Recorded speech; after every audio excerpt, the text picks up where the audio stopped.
Welcome to the Intentional Encourager podcast, where each episode brings you compelling conversations and stories designed to entertain, enlighten, and encourage. And now here's your host, Brian Sexton.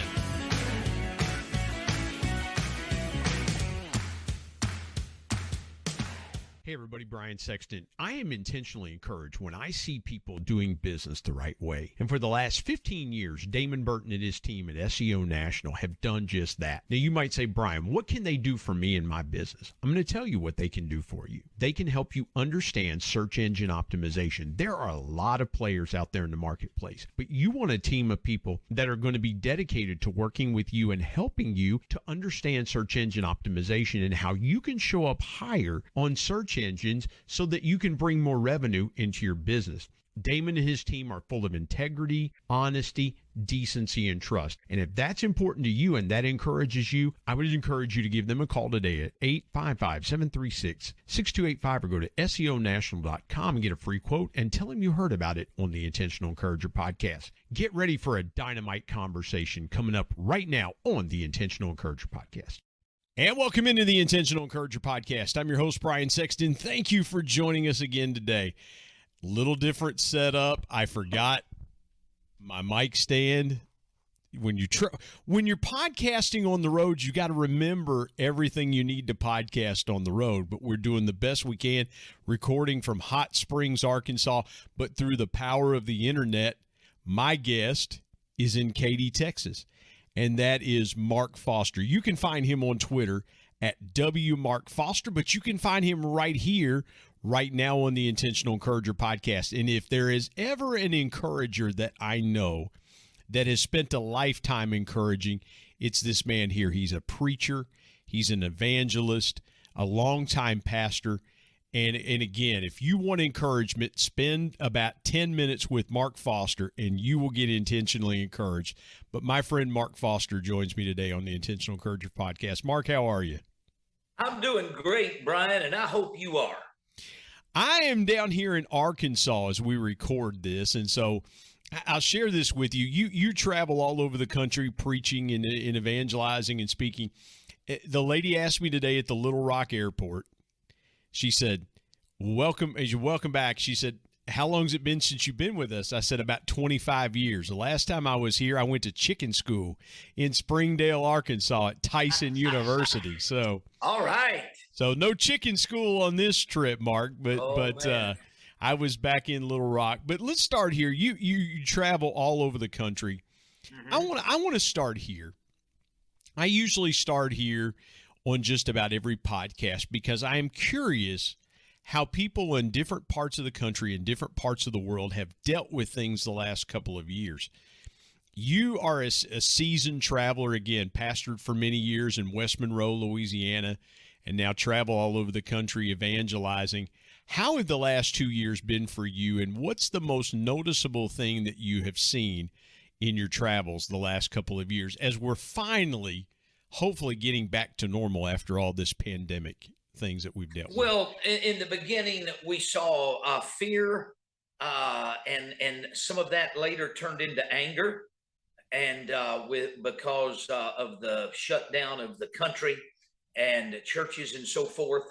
But I see people rebounding very, very well. I saw people handling it both ways, some good, some not. And I just encouraged people during that time, in a wilderness season, in a tough season, leaders understand that that is basically where the rubber meets the road. And you've got to stay faith-filled and positive, and you've got to believe that God is going to help us help others get through this. And that's what we did. We helped a lot of people get through it. And I think a lot of folks came through very well.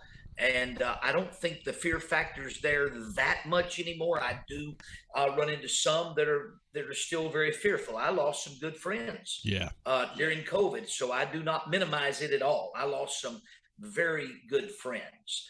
But tough times make or break people, and that's where we've got to trust in God.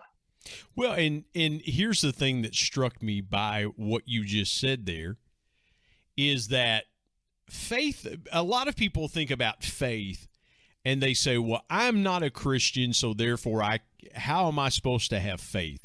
Or Right. I don't go to church, so how do I have faith? And faith is a basic human emotion. You have to have some level of faith to do anything in this world. When you go to get in your car, to Right. start it, you have to have faith that it's going to get you from point A to point B and do it without a flaw. Same thing with air travel and things like that. Exactly. And so when people, well, you're a person of faith. Well, Mark, you're a person of faith. I think to some degree we're all people of faith in one way or the other, but I love what you said about tough people and the resiliency of tough people. When you think about being resilient, that is a mark and a measure of encouragement. How have you seen resilience in the midst of this situation? Because I love what you said about staying faith-filled and positive. There's a resiliency to that, is there not? Absolutely. There's a resiliency to that, and it's imperative that you do stay faith-filled and positive. Now, here's the thing. This was a very hard place. COVID was a hard place. And so there's some things that we've got to understand and some things that we've got to do. Number one, a hard place is a season of growth and not gratification. And I've got to understand that. Growth and gratification don't happen at the same time. And so this was a season of growth for people that really wanted to grow. Secondly, deep insights are a result of deep valleys. And so as the people that really wanted to grow during that time of COVID, they grew, but they were walking in a deep valley. And so they had some deep insights. And we also know for leaders especially, respect is always gained on difficult ground. And so leaders don't run from the tough times, from the hard times, but leaders rise to the top during that time. And tough times are also a season to overcome taking shortcuts. We just got to do what we've got to do in those times. So we've got to make up our mind that we're going to be faith-filled and that we're going to do what we need to do, and trust God, but keep on leading. Well, and I love what you just said there. The ability to overcome there's so much I could unpack. I want to start with what you said a minute ago, growth over gratification, because in our world, Mark, and I just recently did this, my phone was acting up. I've had same phone for the last couple of years. I would get off an airplane, I'd turn it off airplane mode, and it would just not want to pick up a signal. It just didn't want to. It's really a metaphor for life for some people. It just, I come off of this high, and now all of a sudden things aren't working just right, and I just don't want to turn on. I just don't want to connect like I've been doing and things like that. But we have such an instant gratification society. We can pull information up at our fingertips. We can get food at our I was talking to a man in Oklahoma City last week as we were talking about it, and he owned a restaurant. He was telling me, he's like, I got DoorDash and Grubhub before all this hit. So when it hit, I was ready. But again, it's I don't want to go pick up something to eat. I'll have somebody bring it in their car to me, and then I can have that gratification of getting something to eat. Growth over gratification. How difficult is it? And you work with pastors, you work with other business leaders and things like that. How hard is it to get someone to understand to really grow, you have to delay gratification? Well, delayed gratification is the key to almost everything. And in our instantaneous society, and instant gratification society, that's not easy. Now, one thing, of course, is I am actually retired from pastoring right now, although I think I'm busier than I've ever been, and it's exciting, and I love it.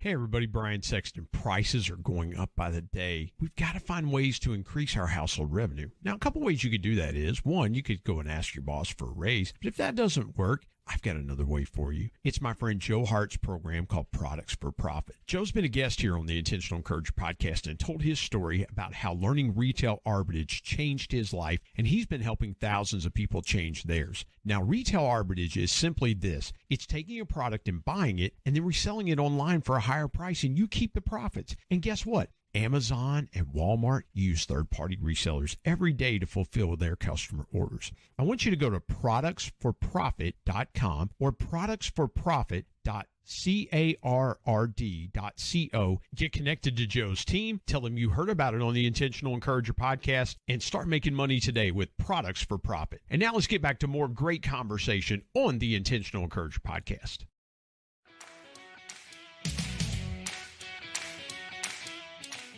I love what we do. Do you ever really retire from pastoring, Mark? I don't think so. And you know, my phone rings and it's exciting. I'm thrilled about it. Paul and I do marriage weekends, leadership weekends all over the country. In fact, we're going to do another one in Kentucky this Thursday. We'll fly out and fly back on Monday. But I think of a retirement. If I had not had delayed gratification, I wouldn't be where I am right now. And that is, you have to invest a part of your income. You have to say, you know, I'm going to save. And of course, I think it's very important for people to sow, to save, and to spend. You sow your tithing. You save money for a rainy day and save by investing as well. And then you spend. And so by Paula and I doing that, and the church helping us do that, we're able to live like we live right now. We're not wealthy people, but the way I like to put it, it doesn't sound really exciting, but Paula and I will always have a pot of beans on the table until we're 105 years old. Yeah. And so, but it's because of delayed gratification. If you can ever get somebody to realize the value and the victory of delayed gratification, and we're living right now in the rewards of that delayed gratification. And so you've got to want to grow, and you've got to be willing to delay that gratification. You know, what I love and what strikes me about you, and I want to go here for just a minute because it feels like to me, and you were talking about pastoring and things like that, and my father, before he went home to be with the Lord, was a pastor the last 3.5 years of his life. I had an uncle that pastored very close to my pastor in West Virginia now. I understand pastors very well. But here's what I understand as well, too, about today's church society, Mark, is the fact that it feels like a lot of people go into the ministry and it's not a calling, but it's rather a vocation. That's just what I see is in some circles, we've said, okay, I'm going to make this a career. I'm going to go to school to be a pastor, and then I'm going to pastor this church, and then I'm going to do this, and I'm going to have a nice living, and I'm going to do – I think we kind of see, for lack of a better term, we see the mega church pastors and how well they do financially and things like that, and I think some people are enamored by that. What's one thing that people don't realize about pastoring that would just absolutely stun them if you would say, but if you only knew this, you would have a different view of the role of a pastor? Well, I would say this. Of course, you mentioned the calling and the career. it's very important that pastors, people that want to be a pastor, understand that it is a calling. And you're not going to last. If it's not a calling, you're not going to last. So it's got to be the calling. But here's what I would say. Behind every successful, what we would consider successful pastor, there is a story that we do not know. I know people see Paula and I where we are today, but they often don't know the story behind the story. They do not realize that in 1981, we went into Winston-Salem, North Carolina, and we had a travel trailer behind our car with every earthly possession that we owned in that travel trailer. And we went to a little bitty handful of people that didn't have any faith. They could not pay the church note. The church was getting ready to be foreclosed on. The pew company was already dispatching a truck to get the pews. There's a story behind all of that as well. But Paula and I went by faith. We bought a little trailer, 12 by 74, I believe it was, that had bullet holes in it. Paint was peeling to the bare metal. Strings were dangling. But hey, baby, it was cheap. Did you get it in West Virginia? Mark, did you get it in West Virginia? It made it come right north from North Carolina to West Virginia. It could have come out in West Virginia. Well, it didn't. When you said it had bullet holes in it and there was stuff missing, and I thought, right. Well, you had to get that from a hillbilly. Yes, but what we did was we made up our mind that God had called us. Now, if God had not called us, we wouldn't have made it. Yeah. We would not have stayed. I remember the day that we hadn't been there but just a few months. A man had built us a little wooden porch. I had another man help me. We had scraped that trailer and painted it, and lived in that little that little park, that little trailer park. And that's another story, because the lady demanded a picture before I moved in. It was a really nice trailer park. And I wouldn't show her a picture, so she wasn't going to let me in. So when I did show her the picture, she said, "No, I'm giving your money back to you. That is not coming in to this trailer park. This is a nice place. We don't let stuff like that in here." That's how bad that thing was. Wow. And I know you got it in West Virginia now, because that's what happens. Well, Brian, I knew I was called. I was called. And so I threw myself at her mercy. I said, "Ma'am, please understand, God's called me to this city, and we have come here with the call of God. I've got to have a nice place for my family. I'm going to do a little traveling. If you'll give me 7 days," I said, "I guarantee you this trailer will look as good as anything you've got in this park." Now, I lied on that part right there. I didn't mean to, but I did, because that trailer couldn't look as good. No, it was holy. No, they call that holy boldness, Mark. But here's what she did. She looked at me, and she put her money back up, and she said, I don't understand why I'm doing this. But she said, "I've never done this." But she said, "I'm going to give you those 7 days."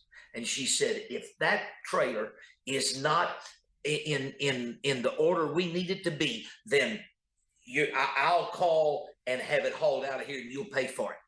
And so 7 days later, we had it done, and we lived there. But with the story I was telling you, to add to that, a few months later, I walked up on the little porch, and my boys were playing in the yard, and I waved at them, said, "How you doing?" and loved on them a little bit, and went in. Paula was setting our china on the table. She never put the china out in that little trailer. We'd been married 10 years, and this was china that had been given to us for our wedding. And so I wondered what the special occasion was. And she put out a little bowl of hominy, a little bowl of green beans, and a little bowl of carrots. And she said, "Mark, call the boys. We're ready to eat." And I looked at the table, and that's all there was. I looked at the stove. There was nothing on the stove. I opened the oven. There was nothing in the oven. And I said, Paula, where's the beef? Where's the chicken? Where's the fish?" And tears started coming down her pretty face. And she said, Mark, she said, I hate to tell you this, but she said, we have no food in this house. She said, we don't have any cereal. We don't have any milk. We don't have any bread. We'll send our boys to school hungry tomorrow. Then she grabbed my hand and she said, but Mark, don't you get discouraged, because God has called us. He's going to keep us, and we're going to make it. And we lifted our hands and praised the Lord. I went out and got the boys. They ate and they were too young to know any better. Jonathan was just in the first grade. Jeremy was in, I guess, preschool at that time. And so anyway, we sent them to school the next day without any food. Real miracle was they weren't hungry when they got up. That was a real miracle.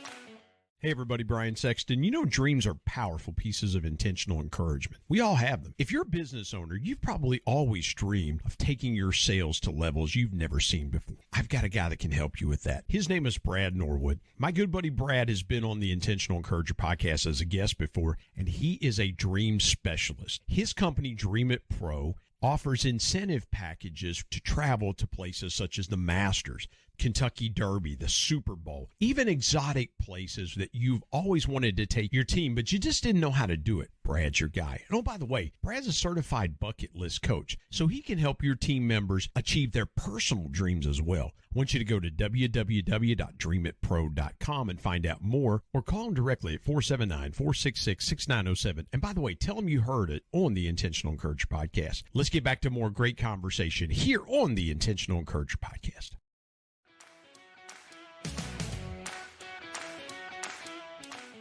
I went to the little church, and at 10 o'clock the phone rang, and Paula was on the other end, just bubbling. She said, Mark, come home right now. She said, I went to the mailbox, and somebody that doesn't even know us heard about us and said that God told them to send us a $50 check, said, let's go buy groceries. Wow. And we've got story after story just like that. And if we hadn't been called, we wouldn't have stayed. But God blessed us immensely there. So what people have to understand, there is a story behind every successful pastor. They've been through the fire somewhere. And let's go deeper onto that point, Mark, because I was putting myself into that story, and we will hear more stories in the second part of our conversation from Mark. You had to have an intentional encourager, and I wrote that down in the notes that I make when people are talking. I wrote down his intentional encourager because she said to you, don't get discouraged. We're here for a reason. Right. And I've said this to people about different situations. There is a reason that everything happens. You know, you and I serve a God that does not do anything by accident. Right. Nor does he make a mistake. It is everything God does is purposeful. Everything that he does is planned. It is in order. And I am just struck by the fact that your wife is cooking dinner. She knows that's all the food that you have. Your reaction was a certain way, but she says, don't you get discouraged. Because it would have been very easy for her to be discouraged first. Absolutely. And maybe she fought through that and encouraged herself so she could encourage you. How important, let me go here. I wasn't going to go here, but I'm going to go here because I feel like I need to go here. How important in your life and in your ministry has it been for you to have an intentional encourager by your side the last 51 years that you've been married to and your sweet wife? For me, Brian, that has been all important. God has given me a beautiful, beautiful woman and a great encourager. Like you mentioned, we've been married 51 years. And this is a great girl of faith and prayer. And the important thing for a pastor and really anybody else, but especially a pastor, is that the husband and wife are not discouraged at the same time.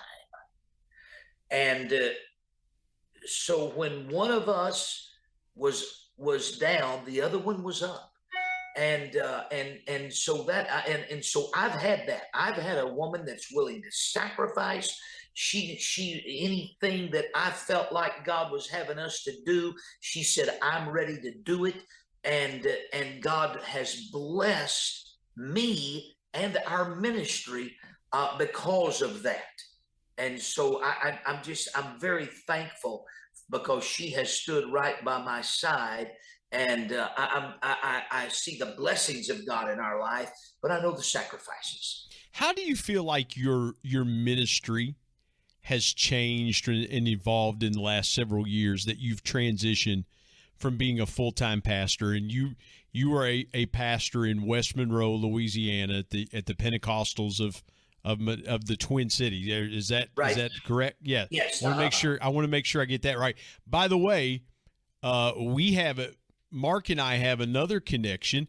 A young man that I went to Christian school with in Southern Ohio is the brother-in-law of the man that took his church and became the pastor of his church. And so that's another connection we have. And Right. we have and one other connection I'll share with you, if those of you that have heard our mutual friend Al Robertson on this podcast several times. Right.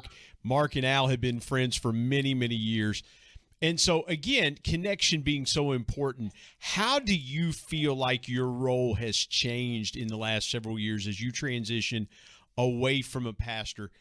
What are you doing now that maybe you thought, well, several years ago, I don't see myself, because I didn't see myself podcasting, Mark, 3-4 years ago, even though I'd done a lot of radio.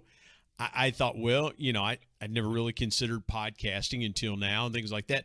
I didn't get the call to preach until I think I preached my first sermon when I was 39, 40. Oh, wow. In that range. I was we were going to start a ministry at our church. So we have a ministry at our church called the Elisha Ministry. For those young people that want to enter the ministry, they learn and things like that. I went to my pastor one day and I said, since God called me to preach in my old age, I think I'm going to start the Methuselah ministry. That's great. Yeah. But how have you transitioned, and what have you learned about that transition from pastoring to what you're doing now? How are you helping other pastors and things like that? I forgive me for the long-winded question, but I really wanted to focus in for the next few minutes on your transition away from the pulpit into doing what you're doing now. Well, I loved pastoring, and it was just a very gratifying to me. But we did a little over 5 years ago. We made that transition. And I have been helping other pastors, missionaries for many years. However, in this season of our life, it's a very beautiful season that we've embraced every season of life. Some folks don't, but we have embraced every season. But we love reaching out to pastors and missionaries. And so I'm on the phone every week. Instead of now just reaching out to people in the local community, just reaching out to church members, I am ministering to pastors, preachers, as well as ministering in churches. And so I'm loving that. And everybody needs an encourager. And I believe that God has given us, Paula and me, one of the things we do, He's given us the ministry of encouragement, to help others, to give them some advice, or just give them an ear to listen to and to encourage them. I run into pastors today that have told me, I had a pastor tell me just recently, he said, in over 60 years of my life, I've never had a pastor affirm me. Now, this is a long time, highly successful pastor that told me that. And it was shocking. Yeah. But we've got to understand that everybody out there needs encouraging. And that's what Paul and I are doing today, traveling all over the country, preaching in churches, teaching leadership, teaching marriage and family, and encouraging pastors and everybody else. You know, and I've said that before too, Mark. I have said there's not a person on the planet that doesn't need encouragement. Exactly. I don't care if you're the leader of the free world, all the way down to the fry cook at your local McDonald's. Mm-hmm. Everybody on the planet needs encouragement. And so in the last couple of minutes, would you share with this audience a piece or word of intentional encouragement? Maybe for a pastor that's listening that says, man, can I make it another Sunday? It could be for that business owner. You know what I thought about when you were talking about taking over that little church that had debt on it and things like that in Winston-Salem. There could be a business owner that's listening to us right now that bought a business that's debt riddled and things like that. And they're trying to turn it around because it's been their dream to own a business or to do things like that. And you've been involved in, and we'll talk about that in part two, how involved you were in the West Monroe community. But would you share a word real quick of intentional encouragement to this audience? Well, I just want to tell everybody out there that's listening, business owners, business people, pastors, leaders, people in careers, people working jobs in their community. I just want you to know that you are not an accident. You are not a mistake, and that God has called you to a purpose. And I want you to understand that. And God is right now, I feel him wrapping his arms around you right now while this podcast is going on. And he's ministering love, grace, mercy, and strength to you. He's giving you a dream. Don't give up on that dream. God has called you to it. You keep your faith strong, keep your hand in God's hand, and he's going to see you through. And we've got so often we say, I've got this, when we need to say, God's got this. And so I think that is of paramount importance. That'll work for every person watching and listening to this podcast, whether you claim to be a Christian or not. It'll work for you. Amen. It'll work for you every time. And again, if I ever knew somebody that was an intentional encourager, it's my friend Mark Foster. But we're not done. We got a second part coming. He's going to go deeper into stories from his ministry and his life. You may not know this, but if you're watching on YouTube, there is a little horse right above his head. That's pretty significant to him, and how he and his brother Tom have done ministry to cowboys, and we're going to get into that. Listen, you're going to want to come back. This guy not only has been a pastor, but again, one of the only real cowboys that I have ever had the privilege of knowing, because we don't have cowboys in West Virginia. I'll tell you that right now. We got some wannabe cowboys in West Virginia, but not like you guys. Mark, tell folks how they can connect with you, get a hold of your resources. If a church wants you to come and minister to them, or someone wants to have you speak to their organization or their team, how can they get in touch with you? Well, they can get in touch with me. I am on Twitter, W. Mark Foster on Twitter.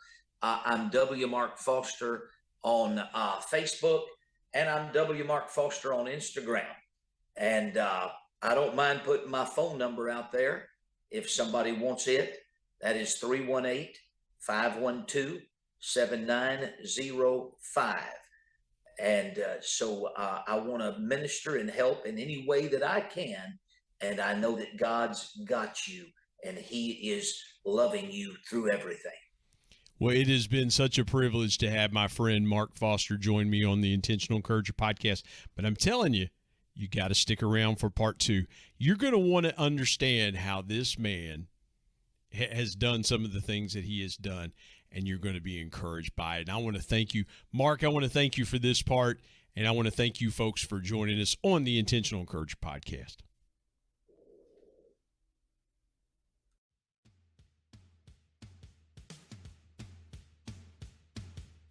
My thanks as always to producer Bryce Sexton and technical advisor Matt Means. And of course, the ultimate thanks goes to the Lord Jesus Christ, who provides intentional encouragement every day through his word. If you're not subscribed to the Intentional Encourager podcast, hit the subscribe button wherever you get podcasts so you don't miss an exciting episode where you can get encouraged and stay encouraged. And remember, anyone, anywhere, at any time, any place can be an intentional encourager.